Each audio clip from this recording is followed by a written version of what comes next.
안녕하십니까. 합격시나 국어 양철식 쌤입니다. 고전문문 청산별곡 강의 진행하도록 하겠습니다. 신국명각 38쪽 있습니다. 자, 바로 시작하도록 하겠습니다. 강의는 짧고 명쾌하게 강의하도록 하겠습니다. 자, 이 청산별곡은 고려가요의 대표 작품이지요. 고려가요 그러면 세 가지 특성이 있어요. 나중에 이제 메모를 하셔 놓으시면 좋을 것 같은데요. 잠깐 빼볼게요. 고려가요 그러면 일단 기본적으로 뭐가 있습니까? 후렴구 있다는 특성이 있죠. 자, 두 번째는 이 후렴구에 대해서는 할 얘기가 상당히 많습니다. 두 번째는 분절체, 다른 말로 분연체, 분장체라고 하고요. 세 번째, 사문보라는 특성을 가지고 있어요. 이 고려가의 특성입니다. 고려가의 특성이지요. 자, 이 정도는 알고 작품에 대해서 알고 시작을 해야 될 것 같고요. 후렴구는 왜 중요하다고 얘기하냐면요. 나중에 보시면 알겠지만 이게 구전문학이었잖아요. 예, 구전문학. 그런데 나중에 이제 궁중음악으로 기록된단 말이에요. 예, 조선조에 가서 궁중음악으로 사용된단 말이에요. 그런데 이 구전됐을 당시에는 이 후렴구 없지 않았을까라고 판단합니다. 왜냐하면 이 작품을 해보시면 알겠지만 화자의 정서라든가 본문의 내용과는 이 후렴구가 일치하지 않아요. 어울리지 않는단 말이죠. 예, 그래서 상당히 밝고 명쾌한 느낌 이런 게 나타나는데 이게 궁중음악으로 들어갔을 때 첨가되었을 것이다. 이렇게 보고 있는 경향이 많습니다. 이 정도는 알고 시작을 하는 게 좋겠죠. 자, 사르리라따 청산의 사르리라따 보시면 알겠지만 예, 글자 사문보라고 했는데요. 대체로 이렇게 끊긴단 말이에요. 어떻게 끊기냐면 사문보 사르리 라따 석자 두자 청산의 사르리 라따 석자 두자 예, 이런 식으로 끊긴단 말입니다. 운율이 이렇게 형성. 그 밑에 것도 볼까요? 머리랑 다래랑 먹고 청산의 사르리 라따 이렇게 사문보 율격을 가지게 된다는 겁니다. 운율부터 먼저 판단하시는 게 좋을 것 같아요. 그 외에도요. 잠깐 볼 거예요. AABA 구조 1, 2, 3, 6, 7년에 보면요. 여기 보시면 사르리란 말을 A라고 먼저 둡시다. 그럼 사르리 라따는 비슷하지요. 그래서 A-라 볼 수 있고요. 전혀 다른 청산의 B요. 사르리 라따 A- 이런 식으로 된다는 얘기입니다. 이게 첫 줄만 이래요. 강년의 첫 줄이 이렇게 그러니까 여기 1, 2, 3, 6, 7년에 첫행이 이렇게 구성이 되어 있어요. 여기 볼까요? 우러라세요. 자곤이러 우러라세 AAB 구조지요. 가든세 본다. 물 아래 가든세 본다. 이렇게 되는 거죠. 여기 사연은 없지요. 예. 자, 어쨌든 간 요런 운율적인 요소를 먼저 파악해 주셨으면 좋겠고요. 머리랑 다리랑 먹고 청산에 살을 났다. 자, 이 청산에 살고 싶다는 표현 아니겠습니까? 사르리 랐다 청산에 사르리 랐다라고 돼 있어요. 좀 지워서 다시 읽어보겠습니다. 청산에 살고 싶다는 소망이 드러나 있는 거잖아요. 그럼 청산은 어떤 공간입니까? 지향세계, 이상향 뭐 이런 정도로 보실 수 있습니다. 자, 다만 이 작품이 고려시대 때의 작품인데 고려시대 때의 삶이란 게 상당히 힘든 삶이었거든요. 그래서 정리를 하면 자 일종의 그 현실 도피처라고 보는 경향도 있으니 그 점을 이해해 주시기 바랍니다. 자, 볼까요? 청산이란 곳은 현실 지향하는 이상적 공간이다. 속세와 대비되는 이상향이다. 더불어서 현실 도피처다. 자, 여기는 이제 6년에 보면 바다가 나오는데 의미가 상통한다. 이렇게 보시면 되겠습니다. 현실 도피처라고 말하는 이유는 아까 말씀드렸다시피 고려시대가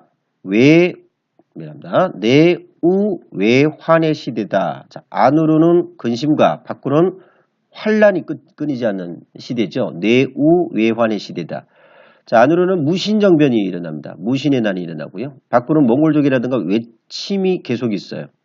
이런 상황 속에서 상당히 살기 힘들었기 때문에 현실에서 도피하고 싶었던 인물들이 많았을 것이다. 자, 머리랑 다래랑은 자연물입니다. 그러니까 뭐 산속에서 자란 머루, 다래 정도 되겠죠. 먹고 청산의 사례를 했다. 얄리얄리얄라샹. 자, 후렴구입니다. 리을 이응이 울림소리죠. 울림소리가 반복되면서 밝고 경쾌한 리듬을 나타내는데 이거는 화자의 비의 고독의 정서와는 사뭇 다르다. 이렇게 보시면 되겠고요. 울어라세요. 자곤이러 울어라사자. 울어라를 이제 우는구나 또는 울어라 이런 식으로 감탄형이나 명령형으로 해석하기도 합니다.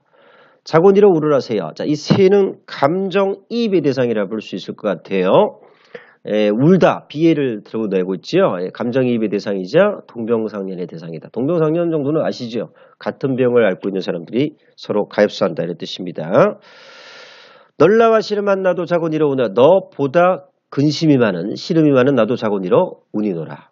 자, 그럼 봅시다. 그러니까 새는 화자의 어떤 근심, 슬픔, 비애 이런 것이 내재되어 있는 대상이다라고 볼 수 있다는 거죠. 가든 새 본다, 물나라 가든 새 본다. 자, 이 가든 새도 해석이 좀 다양하게 됩니다. 가든 새를 쭉 당겨서 다시 정리해 보면요. 날아가든 새라고 해석할 수도 있지만요. 이처럼 갈던 밭. 자, 이 갈던 밭을 보는 이유는요. 이 갈던 밭의 옛날 말은, 죄송합니다. 밭의 옛날 말은 사례예요, 사례. 사례 긴밭 이런 뜻이거든요. 여기서 리을이 탈락됐다 보고 여기 리을 가든 새 이렇게 된다는 거죠. 그래서 갈든 밭을 얘기한다면 화자가 유랑민, 즉 농사를 짓다가 갈든 밭을 둔 상태로 떠나야 되는 거예요. 또 전란이 일어나고 이러니까. 그러니까 그런 사람들이 가다가 계속 뒤돌아본다는 거, 자기가 농사 진 땅을 뒤돌아본다는 거죠. 자, 여기서 물이라는 의미 상당히 중요합니다. 물은 저 앞에 있는 누굽니까? 예, 청산과 어떻게 됩니까? 대비됩니다. 청산은 이상향이라면 이거 어떻게 됩니까? 속세를 얘기하는 거지요. 예, 대비된다라고 보시면 되겠고요. 잉 묻은 장갈, 이것도 해석을 좀 다양하게 했을 수 있죠. 자, 잉이란 말이 이끼라고 해석하면 이끼 묻은 쟁기, 즉 농기구라고 표현할 수도 있다는 거예요. 또는 병기라고 해석할 수도 있고 은장다라고 해석할 수도 있다는 겁니다. 자, 이 살에 이 새, 날아가는 새라 볼 수도 있고요. 이 새가 뭐 임이라고 본다면 실현받은 사람이라 볼 수 있고요. 마찬가지 이끼 묻은 쟁기, 병기 이런 식으로 해석할 수 있다. 은장도라 해석할 수 있다. 그러니까 그렇지만 공통점은요. 여기 등장 1, 2, 3번에 등장한 사람들 다 묶어주면 뭐예요? 상당히 현실을 힘들어하는 사람들이다. 현실의 고뇌를 느낀 사람들이에요. 그래서 어떻게 하고 싶은 거야? 현실을 벗어나고 싶은 것이죠. 그러니까 현실 도피를 필요로 하는 사람. 그래서 앞에 있는 작품의 이 청산을 뭐라고 했던 겁니까? 현실 도피체라고 본 겁니다. 계속 이어갑니다. 어쨌든 이 작품에서 또 이 부분 3년 부분입니다. 3년 부분에서는요. 뭐가 자꾸 돌아다 본다는 의미에서요. 미련이 남아있다. 속세됩니다. 자, 1년을 다시 가보면 뭐예요? 성산에 대한 소망, 동경 이런 거 나와 있죠. 2년에서 뭐가 나타납니까? 새해를 통해서 삶의 비애, 여기는 동경이라는 말을 쓸 수 있겠고요. 2년은 뭡니까? 삶의 비애를 드러내고 있고 3년은요. 예, 아까 말씀드렸듯이 삶에 대한 미련이 드러난다. 이 시는 총 8년으로 되어 있는데요. 나중에 좀 더 설명하겠지만 이 8년의 구성이 핵심 소재들이 다 등장하고요. 이렇게 대응되는데 여기 뒤바뀌어 있다는 것이 특징입니다. 대응되게 되어 있습니다. 여기 청산이 나오는데요. 청산과 대응되는 바다가 여기에 나와요. 네, 여기 나온다는 것이 특징입니다. 이 뒤개를 살짝 바꾸면 완벽한 대응이 될 겁니다. 자, 그 다음 1인공 저인공 4연입니다. 저인공화의 나지란 지내와 선저. 자, 이럭저럭 간신히 낮은 지내왔지만 오리도 가리도 없은 밤이란 또 어찌 오리라? 올 사람도 갈 사람도 없는 밤은 또 어떡하란 말이냐? 자, 여기서는 올 사람도 갈 사람도 없는 이 밤이라는 소재가 4연에서는 밤이 핵심 소재이고요. 이 밤은 무슨 시간이에요? 아무도 없는 시간. 그래서 고독과 절망의 시간. 어찌 홀이라? 어떡하란 말이냐라는 비탄의 어조가 들어가 있다. 이렇게 보시면 되겠습니다. 자, 다음 이제 5 넘어갑니다. 어디라 던지던 돌고 누리라 맞 어디로 던지던 돌인가? 누구를 맞히는 돌인가? 자, 즉 이 돌은 별도의 방향성이나 목적성을 가질 수 없는 존재예요. 이 돌은 그냥 누군가에 의해서, 그래서 이 돌을 뭐라 볼 수 있느냐? 운명이라 볼 수 있습니다. 그 중에서도 어떤 운명이라 볼 수 있냐면 미리도 계리도 없이 맞아서 운이누더라 이렇게 되어 있거든요. 미리란 말은 미워하다. 미워할 사람도 사랑할 사람도 없이 맞아서 웁니다. 이런 뜻입니다. 그러니까 운다는 말을 통해서 본다면 이 돌이 운명 중에서도 슬픈 운명을 얘기한다. 특히 맞아서라, 그래서 정리하면요. 결국 어떻게 된다는 거면 혼자서는 어떻게 해결할 수 없는 운명이란 겁니다. 그러니까 나가, 자, 좀 지워볼게요. 자, 이 방향성 없다는 말은 이제 돌의 의미를 이해하려고 했던 겁니다. 돌은 그러니까 인간의 운명을 드러내는 표현이고요. 자, 다시 봅시다. 그러니까 자, 혼자서 극복해야 하는 고통을 얘기하는 거고, 이 맞아서란 말을 좀 중심으로 볼까요? 이 맞아서란 말은 내가 어떤 비애를 느끼는 게 외적 요인에 의한 것이다라는 얘기잖아요. 비애 요인이 외부적인 것이다. 이런 얘기입니다. 자, 아까 정리해 볼까요? 이 오연의 핵심 소재는 돌이에요, 돌. 이 돌인데 이 돌은 뭘 드러냅니까? 운명적 비애를 드러냅니다. 비애. 이 비애가 아까 이연이었잖아요. 그죠? 자, 다시 가볼까요? 사르리 왔다 발알이, 이 발알이 어디입니까? 미안합니다. 이거는 아까 말씀드렸던 이 둘을 바꾸면 대칭된다는 얘기고요. 자, 발알이랑은 요거 성태조 분석하면 이렇게 됩니다. 발알 플러스 에 있죠. 얘는 처소부사격 조사라고 합니다. 처소부사격 조사. 즉 장소를 나타내는 조사인 거죠. 명사화 시키면 발알. 옛날에는 명사들도 활용을 했단 말이에요. 또 연철 표기가 되고 그러죠. 자, 사르리. 자, 이 말은 이제 살고 싶다 이렇게 해서 가실 수 있죠. 살고 싶다. 바다에 살고 싶다. 이 바다는 속세화되는 이상향입니다. 근데 이 뒤에 보면 새로운 이상향 모색이라고 제가 붙여놨는데 이게 무슨 얘기입니까? 처음엔 청산이라는 이상향을 모색했는데 글로 만족이 안 됐던 모양이에요. 그래서 바다라는 이상향을 새롭게 또 다시 모색한 거죠. 나마자기 구조개 먹고, 자, 이거는 1년에 있는 머리 다래랑 동일한 표현이겠습니다. 나문재, 굴, 조개 이런 뜻이 해산물입니다. 대응되죠? 발아래살. 자, 6년은 뭐요? 또다시 동경입니다.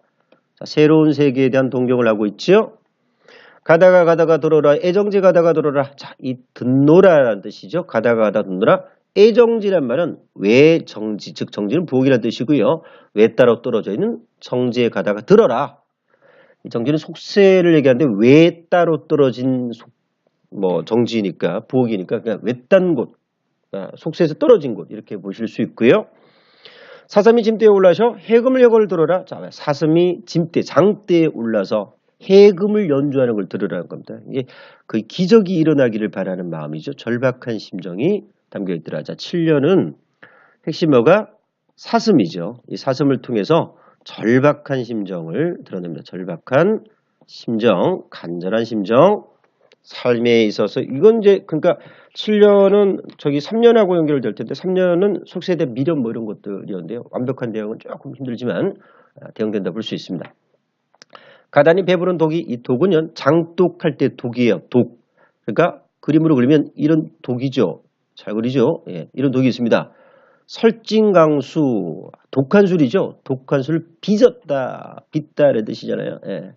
장독에 술이 이렇게 빚어져 있는 겁니다. 자, 이 술은요 바로 8년의 핵심 시어죠. 이 술은 일시적 고뇌 해소의 수단입니다. 고뇌 해소죠. 자, 필기 다 해놨죠.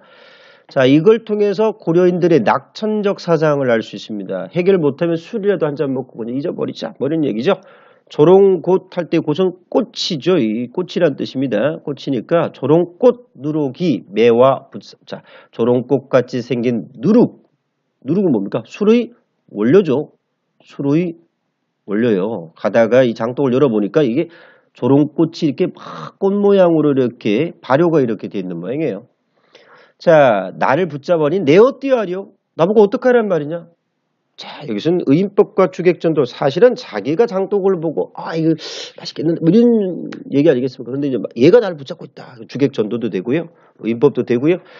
자, 결국은 지향하는 세상을 가지 못한다면 술이라도 한잔하면서 현실의 고뇌를 잊어볼 수밖에 뭐 이 정도. 이 그림을 한번 잠깐 그려볼게요. 여기 현실이에요. 자, 이건 뭐예요? 이상향입니다. 자, 다시 볼게요. 또는 현실을 도피하는 현실 도피처죠. 자, 이렇게 나타난 게 뭐 있습니까? 청산도 여기 와 있고요. 발알 이런 것들 있죠. 자, 현실은 어떻겠습니까? 무신의 난과 그 다음에 뭐 외적이 아니죠. 외침이죠. 예, 몽골족. 자, 그러니까 여기를 도망가고 싶은 거예요. 그래서 뭐 새가 되어서 이렇게 날아가고 싶은데 사실상 여기 현실에 대한 뭐가 자꾸 남다 했습니까? 미련이 계속 남아요. 그래서 날아갈 수도 없어요. 그래서 뭐 한 7년 정도 가면 절박한 마음, 꼭 나를 가게 해줘라. 좀 힘들다. 자, 갈 수 있단 말이야, 없단 말이야? 이쪽 갔는데 못 가는 거예요. 그래서 뭐 하는 겁니까? 술 한잔 먹으면서 우리 예전화 보자. 뭐 이 정도 이해하실 수 있겠습니다. 자, 정리해 보겠습니다. 누가요? 다양한 사람이라고 볼 수 있는데 공통점은 다 현실의 고뇌를 느끼고 있는 사람들이에요. 시적 상황도 다양하게 이해할 수 있죠. 삶의 터전을 잃었다거나 이미 떠났다거나 아니면 좌절하고 있다거나. 자, 소망을 하고 있다. 이렇게 보시면 되겠고요. 핵심 정서 집어넣어 볼까요? 이 작품에서 무엇은 화자의 비위가 이입된 새죠? 새라고 보시면 되겠고요. 이 작품에서 현실의 고통을 잠시나마 잊게 해주는 고려인의 낙천적 강술이에요. 이 작품에 대한 설명은 적절치 않은 것을 찾아보세요 라고 되어 있습니다. 332조 3문법 맞고요. 밝고 경쾌한 느낌의 후렴구 삽입되어 있다. 그렇죠. 예를 들어서 화자의 정서와 대비된다. 성상가 말하는 이상향을 의미한다. 구전되던 조선시대에 와서 문자로 조선시대에 와서 기록된다는 얘기 설명드렸고요. 삶의 피해를 극복한 화자의 강한 의지, 체념 아닙니다. 5번 정답이군요. 자, 이렇게 해서 청산별곡 빠른 시간만 속도로 끝냈습니다. 여러분 공부 열심히 하시고요. 질문 있으면 또 해주십시오. 바이바이.